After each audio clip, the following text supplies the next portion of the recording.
What's going on, guys? Bart here with Tully Television, and today we are going to be getting into a movie review. But before we get into all that, I want to thank all of you for stopping by, liking, subscribing, comment, and sharing all that beautiful stuff. It really does help us here at the channel with the algorithm. I know you're probably getting tired of hearing about the algorithm, but it helps us build our community so more people can have access to entertainment, joy, a little bit of time away from the realities of the world. But speaking of said escaping into from reality, let's get into Alita, Battle Angel. Came out in 2019. Um, Screenplay was written by James Cameron and Alita Kalogridis. Yukato Kishira was the creator of the anime Gunm, Gunnm. Robert Rodriguez was the director of the live action movie I'm talking about. Alita was played by Rosa Salazar. Christopher Waltz was Dr. Dyson Ido.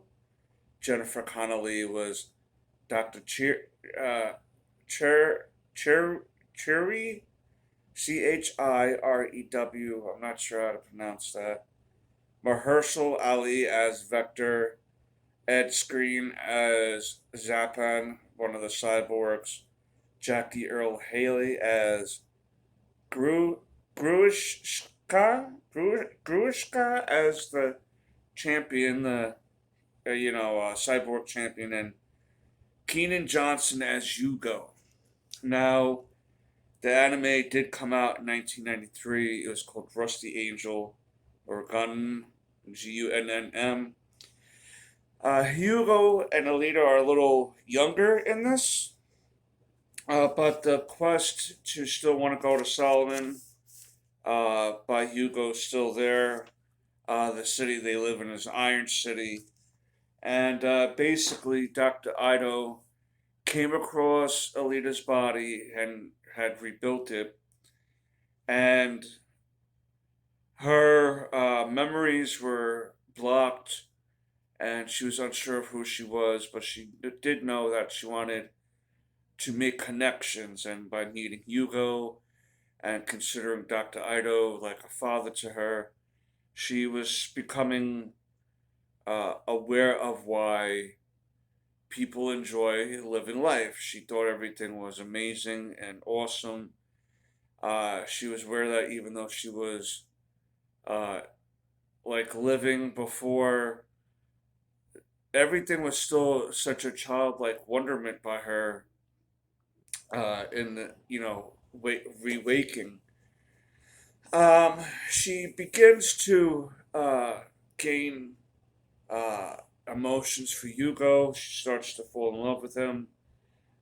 She grows a little suspicious of Dr. Ido at first, but soon realizes that his suspicious behavior is only because he's a monster hunter and he uses that money to help people like rebuild their cybernetic enhancements or limbs. So, because the Iron City they live in is of like lower class people, Solomon is like where all the upper class people live. If you weren't even born there, you can never get there. Um, Dr. Ido was of that place, and he came down to Iron City to help the less fortunate.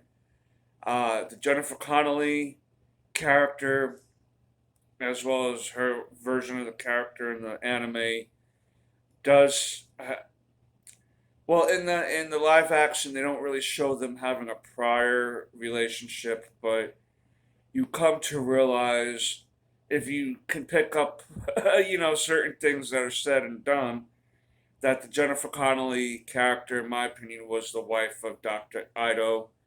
They had lost a child, and Alita, the name of said child, was given to Alita, the Battle Angel um, cyborg there, and she was initially working for Vector, the bad guys, and she realized as time went on that she was a doctor, more so a mother.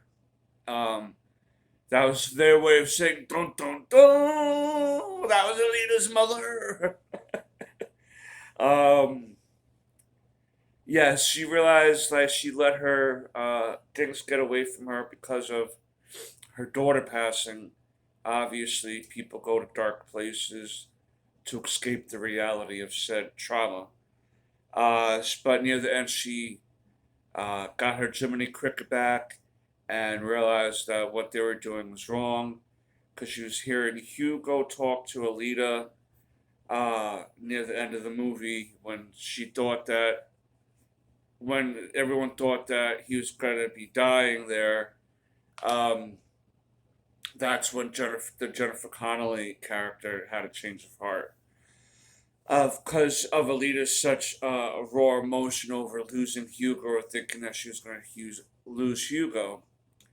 They were able to save Hugo at the end by giving him her cybernetic body, but that it wasn't able to save him in the final run to Solomon to try to take down, or the final run at Vector to try to take them down and get to Solomon. And she was able to get rid of Vector. She was able to get rid of the bounty and stuff that was attempted to be put on her. And there's this, I'm skipping this big part here. There's this thing called rollerball, which is kind of like Android or Cyborg, Demolition Derby, or demolition rollerblading. You know that I forget the name of the sport particularly, but where it's you rollerblading and you're bumping people and trying to score points and stuff. It's basically a mechanized version of that game.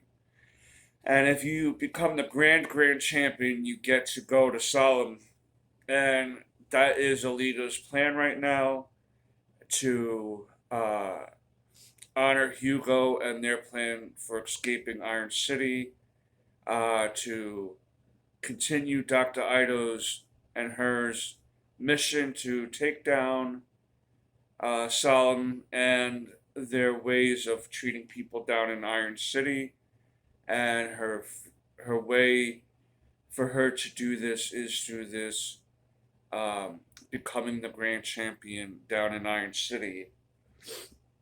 The CGI in this was amazing. I thought that it was well directed, well shot. The cinematography is great. The acting is good. I like the leader. I like the guy who plays Dr. Ido. Glorious Bastards is one of his better roles in Django Unchained. I love that movie too. Jennifer Connelly, I don't remember ever specifically saying, "Let me go see that movie because of Jennifer Connelly," but I don't dislike her either. I like her. And Mahershala Ali, that guy is amazing. I can't wait to see him in Blade. Um, and he was also in Luke Cage. But let me get back to Alita. So um, these other group of monster hunters want to take revenge on Alita throughout the movie, and that's how Hugo winds up getting injured and eventually passing away later on the assault to Solomon. Uh, and like I said, thus giving Alita even more motivation to take down uh, he who sees everything. Gets the leader Solomon, and that's where the movie ends. She attempts to continue to become the champion. Doctor Ido continues to help the people of Iron City, and I'm just disappointed that this movie wasn't a bigger hit. I think we're talking to Jordan. He feels like the marketing wasn't good enough, and that just came out at a bad time of the merger of the companies at the time that were involved with making this movie. It's a shame because they definitely left it open for a sequel, and I hope that they do that. It gained cult status once it was released on DVD and Blu-ray. That's why the sequel was being considered, if not greenlit, by the time of this recording. And if you have yet to see Alita Battle Angel, go check it out. I probably am not even doing it enough justice in this review. I consider this a definite 8.5 out of 10 for sure. 8.5 out of 10 between the acting, the CGI, the emotions behind it. I feel like it ran a little too long here and there. That's pretty much my only nitpick. That it kind of dragged just in certain places, just like a tad. You could have cut out like a minute here, a minute there with certain scenes, but that's really my only nitpick, my only gripe. If you have yet to see Alita Battle Angel, go right ahead. If you think this is going to be like Ghost in the Shell or Dragon Ball Z adaptations, completely different. But until next time, peace, Snookums.